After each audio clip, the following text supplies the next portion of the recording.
Tag question. You ought to be punctual. তোমার সময়নিষ্ঠ হওয়া উচিত। এই বাক্যের সাবজেক্ট ইউ এবং ought to মোডাল অক্সিলারি।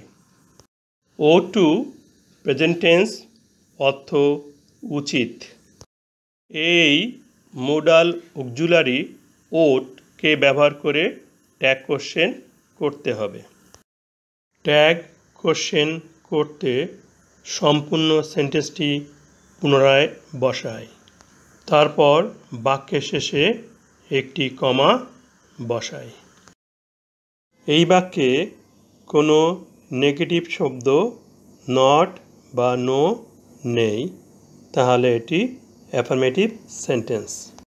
যেহেতু সেন্টেন্সটি অ্যাফার্মেটিভ, ট্যাগ কোশ্চেন করতে এটি নেগেটিভ হবে। ought এর সাথে নট সংক্ষিপ্তভাবে যুক্ত হবে।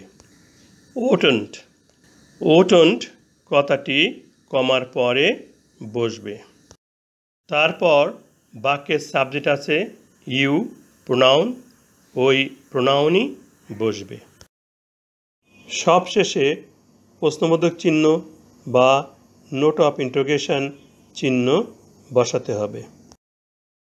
তোমার সময়নিষ্ঠ হওয়া উচিত, তাই নয় কি?